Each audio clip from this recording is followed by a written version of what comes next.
belum pernah terjadi selama 9 tahun, hampir 10 tahun kekuasaan Jokowi, ada menteri yang berdiri mengajak rakyat melakukan pembangkangan terhadap presiden. Ketika Pak Mahfud MD membentuk Satgas Anti Pemilu, maka ditangkap oleh publik sangat jelas ajakan Menteri Polhukam untuk melawan politik cawe-cawe sebagai sumber kecurangan pemilu. Kalau dulu sistem parlementer orang datang ke DPR dengan fakta-fakta untuk menggulingkan kekuasaan Soeharto, maka mungkin di era presidensial saat ini kita lupakan saja parlemen, gunakan Satgas Anti Pemilu, kita ajak seluruh mahasiswa, rakyat datang ke Menko Polhukam, sodorkan fakta-fakta terhadap praktis politik cawe-cawe yang dimulai dari MK berimbas kepada faktor-faktor lain. Kalau bicara soal bukti, ini ruang publik, bukan pengadilan. Jadi semakin banyak yang datang ke Menko Polhukam mengadukan fakta-fakta yang tersedia akibat politik cawe-cawe, maka sebenarnya kita mengarahkan satu pendekatan cara lain untuk menurunkan Presiden Jokowi. Karena ingat Pak Ikrar, Jokowi sangat membuat seluruh para pembantunya sangat solid. Beberapa menteri yang digantikan, yang diturunkan tidak berani melawan Jokowi.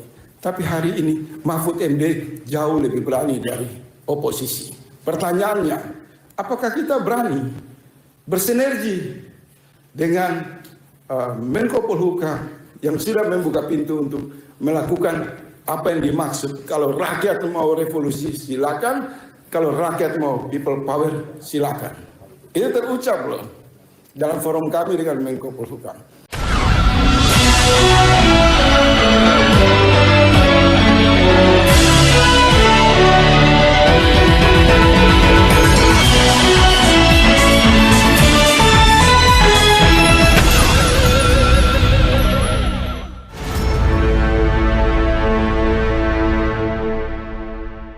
Selingan dikit deh, yang kalau yang itu yang muda, Bung Faisal Assegaf deh, gantian. Anda masih muda dibandingkan Pak ini ya, Pak Narko ya. Yuk silakan Bung.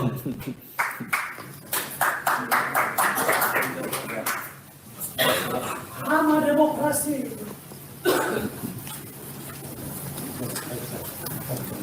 Ini termasuk ini ya, yang kemarin diajari cara menurunkan cara memakzulkan Pak Jokowi oleh Pak Mahfud MD ya. Aduh, makasih. Mestinya Bang Abraham ini yang saya ingin bicara. Iya katanya. Karena jarang ada pertemuan mantan Panglima TNI dan mantan KPK. Iya.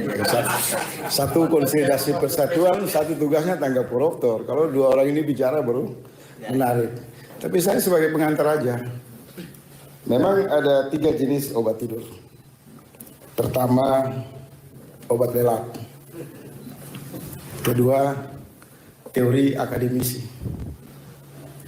Karena kaya wacana, miskin operasional.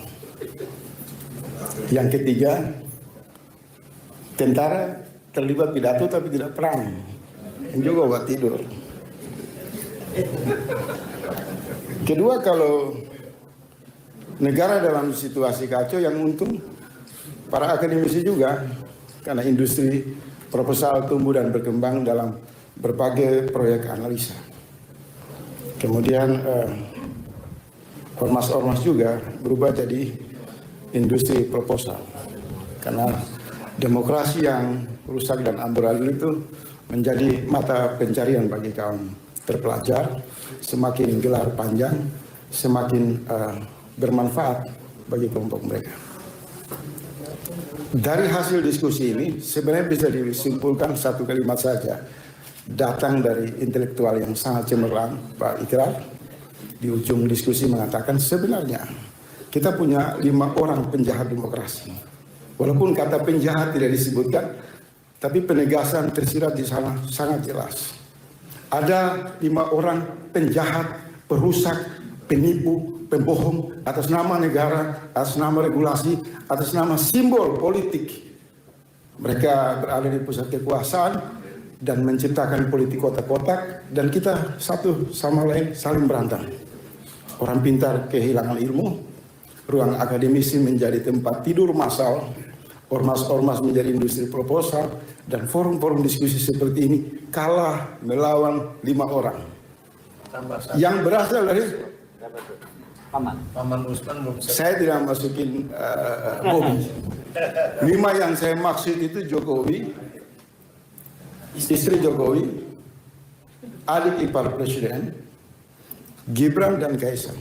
Bobi tidak masuk karena saya dengar Bobi agak tidak setuju dengan cara dinasti politik.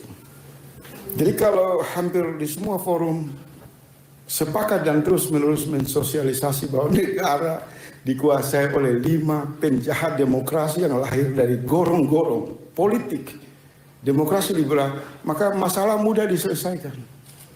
Saya tidak setuju di ruang demokrasi ini kita membenturkan rakyat dengan tentara, dengan polisi, dengan para menteri. Ini satu cara berpikir yang salah.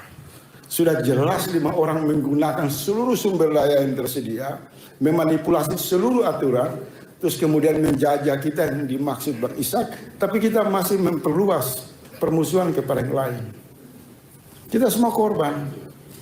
Dari wakil presiden sampai kalangan menteri, itu semua secara nurani tidak setuju bahwa negara dikuasai 5 orang atas nama politik cawe-cawe demi syahwat dinasti politik. Nah, terkait dengan 5 orang ini, saya sebelum datang ke tempat ini, kemudian saya berdiskusi dengan berbagai tokoh, menyamakan persepsi, apakah musuh kita tentara? Tidak. Musuh kita TNI? Tidak.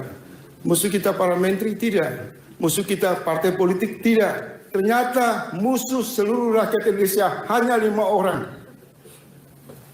Dan Pak Gatot secara pribadi ketika saya konfirmasi, beliau juga mengatakan kok bisa sama pikiran kita.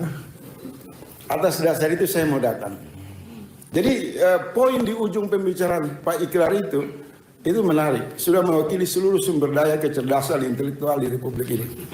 Tidak usah lagi terlalu panjang. Karena jangan perluas. Soeharto jatuh karena masalah dinasti politik. Karena urusan Tutut, urusan Tommy, berbalik lagi ke Soeharto, ke saudaranya, ke iparnya. 25 tahun kemudian terjadi sekarang. Kecemasan soal disintegrasi itu sesuatu fakta. Kalau demokrasi ini dipahami untuk mengusung kepentingan 5 orang dengan paket dinasti politik, maka semakin hari daerah-daerah akan berkesimpulan. Suara kita sudah sedikit, dicuri lagi, dicurangi lagi. Ya pasti mereka minta merdeka. Jadi riset pemuda Ijma itu sangat relevan, sangat masuk akal, dan tidak bisa dibantah. Nah, di ujung sedikit pengantar saya mau sarankan, belum pernah terjadi selama 9 tahun, hampir 10 tahun kekuasaan Jokowi, ada menteri yang berdiri mengajak rakyat melakukan pembangkangan terhadap presiden. Ketika Pak Mahfud MD membentuk Satgas Anti Pemilu, maka ditangkap oleh publik sangat jelas ajakan Menteri Polhukam untuk melawan politik cawe-cawe sebagai sumber kecurangan pemilu. Kalau dulu sistem parlementer orang datang ke DPR dengan fakta-fakta untuk menggulingkan kekuasaan Soeharto, maka mungkin di era presidensial saat ini kita lupakan saja parlemen, gunakan Satgas Anti Pemilu, kita ajak seluruh mahasiswa, rakyat datang ke Menko Polhukam, sodorkan fakta-fakta terhadap praktis politik cawe-cawe yang dimulai dari MK berimbas kepada faktor-faktor lain. Kalau bicara soal bukti, ini ruang publik, bukan pengadilan. Jadi semakin banyak yang datang ke Menko Polhukam mengadukan fakta-fakta yang tersedia akibat politik cawe-cawe, maka sebenarnya kita mengarahkan satu pendekatan cara lain untuk menurunkan Presiden Jokowi. Karena ingat Pak Ikrar, Jokowi sangat membuat seluruh para pembantunya sangat solid. Beberapa menteri yang digantikan, yang diturunkan, tidak berani melawan Jokowi. Tapi hari ini Mahfud MD jauh lebih berani dari oposisi. Pertanyaannya, apakah kita berani bersinergi dengan Menko Polhukam yang sudah membuka pintu untuk melakukan apa yang dimaksud. Kalau rakyat mau revolusi silakan, kalau rakyat mau people power silakan. Itu terucap loh dalam forum kami dengan Menko Polhukam.